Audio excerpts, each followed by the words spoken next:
नमस्कार दोस्तों, स्वागत है आपका हिंदी नॉलेज शो में। तो दोस्तों, हम वीडियो आज शुरू करें उससे पहले मैं आपको कुछ दिखाना चाहूँगा। आप स्क्रीन पर नज़र डालिए और यहाँ पर आपको एक रैंकिंग दिख रही होगी दुनिया के टॉप 10 बैंक्स की, और इनमें टॉप 4 पर नज़र डालिए कौन बैठा है। सारे चाइनीज़ बैंक। और यही है चीन की जड़, चीन की रीढ़ की हड्डी, और इसे ही तोड़ने का जो प्रोग्राम है अमेरिका ने स्टार्ट कर दिया है। जी हाँ, कल ही अमेरिकी संसद ने एक बहुत ही खास बिल पेश किया है जिससे कि चीन की इस कमजोर नस को तोड़ दिया जाएगा। और ये काम कैसे करता है, क्योंकि देखिए, जब भी चीन मुसीबतों में फंसता है, चीन की अर्थव्यवस्था मुसीबतों में फंसती है, फिर चीन को चाहिए कि उसे अर्थव्यवस्था को बहुत तेजी से रफ्तार देनी है, तो ये बैंक बहुत ही ज़्यादा महत्वपूर्ण भूमिका अदा करते हैं। ये बैंक ही हैं जो चीन की अर्थव्यवस्था को थामे रखे हैं और चीन की फॉरेन पॉलिसी को भी थामे रखे हैं। सब कुछ बताऊंगा बहुत ही आसान और सिंपल भाषा में। लेकिन उससे पहले आपको बताऊं कि मैंने उससे 3 घंटे पहले एक वीडियो अपलोड की थी और उसमें मैंने जो आर्कटिक था उसे अंटार्कटिक प्रोनाउंस कर दिया हूं। मुझसे छोटी सी त्रुटि हो गई, तो उसके लिए मैं माफ़ी चाहता हूं। लेकिन सबसे पहले हम जानेंगे कि कैसे चीनी बैंक चीन की अर्थव्यवस्था में बहुत ही अलग तरीके से काम करते हैं, और कैसे, दूसरी बात हम जानेंगे कैसे अमेरिका ने इससे रोकने के लिए प्लान बनाया है चीनी बैंकों को, और तीसरी बात कैसे इससे भारत को फायदा होगा, क्योंकि इन बैंकों का निशाना सीधे सीधे भारत भी था। तो पहले हम जान लेते हैं कि चीनी बैंक कैसे काम करते हैं चीनी अर्थव्यवस्था के लिए। मान लीजिए चीन की कम्युनिस्ट पार्टी या फिर जो टॉप लीडरशिप है वो चाहती है कि अर्थव्यवस्था बहुत तेजी से बढ़े, तो वो क्या करेंगे, अपनी बैंकों को डायरेक्शन देते हैं। चीन के बैंक बहुत बड़ा हथियार है चीन के लिए, आप जान लीजिए कैसे कैसे ये सबसे पहले जो अपने बैंकों को डायरेक्शन देंगे कि आप जो बड़े बड़े रियल एस्टेट कंपनीज हैं, उन्हें, जो चीनी रियल एस्टेट कंपनी है, उन्हें बहुत तेजी से लोन दीजिए। जी हाँ, जिससे कि वो बहुत तेजी से बहुत बड़ी बड़ी बिल्डिंगें खड़ी कर सकें, रेजिडेंशियल टावर्स। फिर उसके बाद ये अपने जो नागरिक हैं उन्हें इंकरेज करते हैं कि आप बहुत ही कम ब्याज दर पर बहुत सारे लोन ले लीजिए, जिससे कि आप इन घर को खरीदें। उससे क्या होता है कि चीन की अर्थव्यवस्था को बहुत ज़्यादा बूस्टर मिलता है और चीन की अर्थव्यवस्था बहुत तेजी से बढ़ती है। फिर दूसरा उदाहरण मैं आपको देता हूँ। ये अपने इन बैंकों के जरिए अपनी करेंसी को डीवैल्यू करवाते हैं, अपनी डॉलर के मुकाबले उसकी कीमत गिराते हैं, जिससे कि जो चीनी एक्सपोर्टर हैं उन्हें बहुत ज़्यादा मुनाफा होता है। जी हाँ, एक्सपोर्ट करने में, और उन्हें दूसरे मार्केट में कंपटीशन भी कम मिलता है, उनके प्राइस और सस्ते हो जाते हैं। तीसरा उदाहरण मैं आपको बताता हूँ फॉरेन पॉलिसी का। इन्हीं बैंकों के जरिए चीन जो दूसरे देश हैं वहाँ पर अपनी फॉरेन पॉलिसी चलाता है और उन्हें अपने कर्ज के जाल में फंसाता है। अलग अलग अच्छी अच्छी डील इन बैंकों के जरिए करवाता है, जैसे कि पाकिस्तान को फंसाया, जाम्बिया को फंसाया, जिबूती को फंसाकर वहाँ मिलिट्री बेस बनवा लिया, श्रीलंका को फंसाया, बांग्लादेश को फंसा रहे हैं, नेपाल को फंसा रहे हैं। तो चीनी बैंक उसमें बहुत बड़ा हक अदा करते हैं।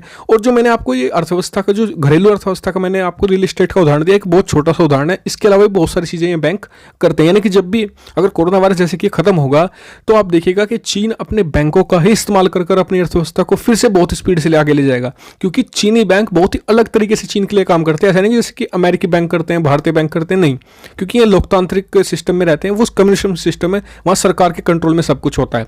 तो ये एक बड़ा इशू था। तो ये एक बहुत बड़ा हथियार है जिससे कि चीनी सरकार के हाथ मजबूत होते हैं। तो अमेरिका ने इन पर ही प्रहार करने की तैयारी कर ली है। कैसे? अमेरिका ने इसका रास्ता बनाया है हांगकांग को। देखिए, ये जितने भी बैंक है ना, इनका कोई ना कोई कनेक्शन है, बहुत बड़े मतलब की कनेक्शन है हांगकांग के जरिए, क्योंकि हांगकांग को एक अलग, एक आप कह सकते हैं कि प्रिविलेज मिलता है ऑटोनॉमी का, कि उन्हें पश्चिमी देशों के साथ कुछ छूट मिलती है व्यापार करने में। तो ये बैंक उसी का इस्तेमाल करते हैं।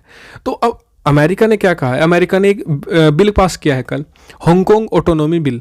उसके तहत जो भी हांगकांग की ऑटोनॉमी, मतलब कि उन्होंने कुछ खास भाषा नहीं दी, बस इतना कह दिया कि जो भी हांगकांग की ऑटोनॉमी खत्म करने में, चाहे वो कोई बैंक हो चाहे वो कोई नागरिक हो, जी हाँ, ये शब्द यूज़ किया है, कोई बैंक हो चाहे नागरिक हो, अगर वो ऐसा हांगकांग की जो ऑटोनॉमी खत्म करने में भूमिका अदा करेगा, उसके खिलाफ हम प्रतिबंध लगाएंगे। यानी कि सीधे सीधे चीनी बैंकों के खिलाफ कार्रवाई करने की बात हो रही है। वरना बैंकों को क्यों इसमें ऐड करना था? इसमें सीधे जो पहले, जैसे कि शिनजियांग में प्रांत में ऐसा ही एक बिल आया था, वहाँ पर भी अमेरिका ने उस बिल में कहा था कि हम जो लोग होंगे, जो अधिकारी होंगे, हम उनको टारगेट करेंगे। लेकिन इस बार इंक्लूड किया है बैंक को, यानी कि बैंकों के खिलाफ बड़ी कार्रवाई करना चाहता है अमेरिका। कुछ ना कुछ बहाना उसे चाहिए था, उसे हांगकांग का बहाना मिल गया है।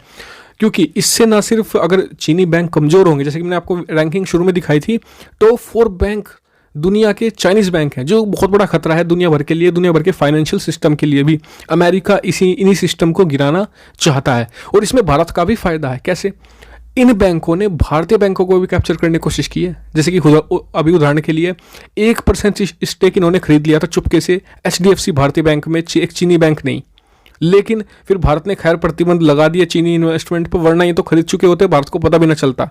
तो ये खतरा था, जिससे कि अगर ये कमज़ोर होंगे तो भारत के खिलाफ इनकी साजिशें भी कम होगी। और दूसरी बात, इससे चीन की फॉरेन पॉलिसी भी कमज़ोर होगी, क्योंकि जब ये बैंक कमज़ोर होंगे तो इन्हें इनकी मजबूरी होगी कि जो इन्होंने विदेशी जो दूसरे देश हैं उन्हें जो लोन दिए हैं उन्हें रिकवर करना इन्हें निश्चित तौर पर होगा, जिससे कि इनके उन देशों के साथ संबंध भी बिगड़ेंगे। ये एक बहुत बड़ा प्लस पॉइंट है मेरे हिसाब से। ये जो कदम था ये अब से 1 से 1.5 साल पहले उठा लेना चाहिए था अमेरिका को, जो अब उठा रहा है अमेरिका। खैर देर आए दुरुस्त आए, लेकिन आप इस पर मुझे बताएगा कि क्या अमेरिका ने सही कदम उठाया है।